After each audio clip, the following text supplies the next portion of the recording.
Antarctica மனிதர்கள் எளிதில் எட்ட முடியாத, எப்போதும் பனியால் மூடப்பட்ட ஒரு மௌன உலகம். அந்த மௌனத்தை உடைத்தது ஒரு ரோபோ. திட்டமிட்டு போகவில்லை, வழி தவறி சென்றது. ஆனால் மனித குலம் இதுவரை அறியாத ஒரு உண்மையை அது திரும்ப கொண்டு வந்தது. ஆஸ்திரேலியாவின் CSIRO விஞ்ஞானிகள் கிழக்கு அண்டார்டிகாவில் உள்ள டோட்டன் கிளஷர் பனிப்பாறையை ஆய்வு செய்ய கடலுக்குள் இயங்கும் ஒரு மிதக்கும் ரோபோவை அனுப்பினர். அந்த ரோபோ 10 நாட்களுக்கு ஒருமுறை கடல் மேற்பரப்புக்கு வந்து தகவல்களை அனுப்ப வேண்டும். எல்லாம் சரியாக நடந்து கொண்டிருந்தது. ஒரு நாள் வரை திடீரென ரோபோ காணாமல் போனது.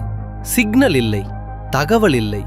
விஞ்ஞானிகள் அதை இழந்துவிட்டதாக நினைத்து ஆய்வை கைவிட்டனர். ஆனால் 9 மாதங்கள் கழித்து யாரும் எதிர்பாராத ஒரு கணத்தில் அந்த ரோபோ மீண்டும் சிக்னல் அனுப்பியது. ஆனால் அது இருந்த இடம்தான் அனைவரையும் அதிர்ச்சி அடைய வைத்தது. அது டோட்டன் பகுதிக்கே போகவில்லை. கடல் நீரோட்டத்தில் சிக்கி பல மைல்கள் தள்ளி டென்மன் கிளஷர் பனிப்பாறையின் அடியில் சிக்கியிருந்தது. கடலுக்குள் இருந்து மேலே வர முயன்ற ஒவ்வொரு முறையும் ரோபோ பனிப்பாறையின் அடிப்பகுதியில் மோதியது. அந்த மோதல்கள்தான் தற்செயலாக பனிப்பாறையின் தடிமன், ஆழம், வெப்பநிலை போன்ற மிக முக்கியமான தகவல்களை அளவிட்டன. விபத்தாக நடந்த ஒன்று ஒரு வரலாற்று சிறப்பான ஆய்வாக மாறியது. ரோபோ அனுப்பிய தரவுகள் ஒரு கவலையூட்டும் உண்மையை வெளிப்படுத்தின. டென்மன் பனிப்பாறையின் அடியில் எதிர்பாராத அளவு வெப்பமான கடல் நீர் ஓடிக்கொண்டிருக்கிறது.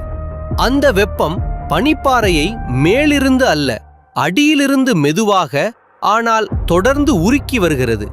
விஞ்ஞானிகளின் கணிப்புப்படி ஒருவேளை இந்த டென்மான் பனிப்பாறை முழுமையாக உருகினால் உலகளவில் கடல் மட்டம் சுமார் 5 அடி வரை உயரக்கூடும். கடலோர நகரங்கள், தீவுகள், கோடிக்கணக்கான மக்களின் வாழ்வாதாரம் எல்லாமே ஆபத்தில் சிக்கலாம். கிழக்கு அண்டார்டிகாவில்தான் உலகின் பெரும்பாலான பனிக்கட்டிகள் உள்ளன. அங்கே நடக்கும் இந்த மாற்றம் ஒரு நாட்டுக்கான எச்சரிக்கை அல்ல, முழு உலகத்திற்குமான எச்சரிக்கை. நாங்கள் ஒன்று நினைத்து அனுப்பினோம். ஆனால் அந்த ரோபோ மனித குலம் இன்னும் புரிந்து கொள்ளாத ஒரு பெரிய உண்மையை கண்டுபிடித்து வந்துவிட்டது. இதுதான் அண்டார்டிகா சொல்லும் செய்தி. இது கதை அல்ல, இது எதிர்காலம்.